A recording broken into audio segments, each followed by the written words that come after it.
বাবাকে তোমরা কাবা জানিও, মদিনা জানিও মাকে, যদি গো তারা বেঁচে থাকে। বাবাকে তোমরা কাবা জানিও, মদিনা জানিও মাকে, যদি গো তারা বেঁচে থাকে। ও আমি দেখিনি, দেখিতে পারিনি, দেখিও আমার উম্মত, দেখিও আমার উম্মত। বাবাকে তোমরা কাবা জানিও, মদিনা জানিও মাকে, যদি গো তারা বেঁচে থাকে।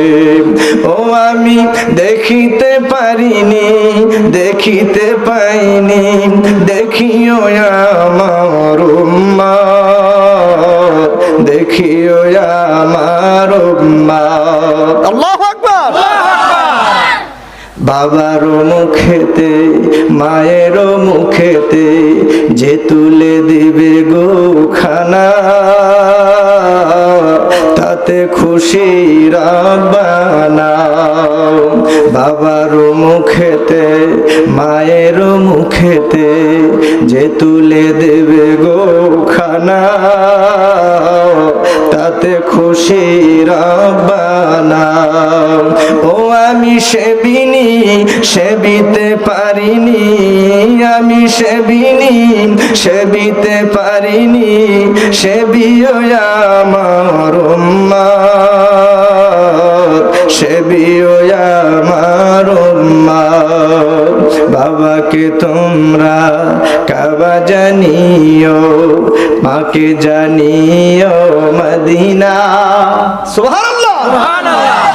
আল্লাহর হাবিব ডাক দিয়ে বলে, ওই আমার উম্মতিরা শোনো, যদি কোনো ছেলে, যদি কোনো নেককার সন্তান তার মায়ের দিকে একবার রহমতের নজরে তাকায়, বাবা মার দিকে যদি একবার রহমতের নজরে তাকায়, আমার আল্লাহ হজ করলে, হজ কবুল হইলে যেই সওয়াব হবে, ওই সন্তানের আমলে ওই সওয়াব একটা কবুল মকবুল হজের সওয়াব লিখে দিবে। সুবহানাল্লাহ। সাহাবী দাঁড়ায় গেছে, আসসালাতু ওয়াসসালামু আলাইকা ইয়া রাসূলুল্লাহ। নবীজি, ইয়া রাসূলুল্লাহ, নবী গো, আমি যদি আমার মায়ের সামনে সারাদিন 24 ঘন্টার মধ্যে 100 বার তাকাই, আমার নবী, আপনার নবী ডাক দিয়ে বলে, মায়ের দিকে যদি তুমি সারাদিন 24 ঘন্টার মধ্যে 100 বার তাকাও, সাহাবী শুনে রাখো, শুনে রাখো, আমার আল্লাহ তোমার আমলে 100 কবুল হজের মকবুল হজের সওয়াব দিবে। সুবহানাল্লাহ, সুবহানাল্লাহ। জানেন, সে আপনার মা,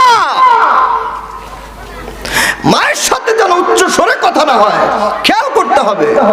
আপনার জীবনের প্রত্যেকটা মুহূর্ত খেয়াল করতে হবে, বাবার সঙ্গে যেন উচ্চ স্বরে কথা না হয়ে যায়। বাবা মা যার বেঁচে আছে, আরে জান্নাত যেন তার বেঁচে আছে। সুবহানাল্লাহ। বাবা মার খেদমত করে আপনি জান্নাতি হইয়া যাইতে পারেন। আমার আল্লাহ বলেন, ওয়াবিল ওয়ালিদাইহি ইহসানা।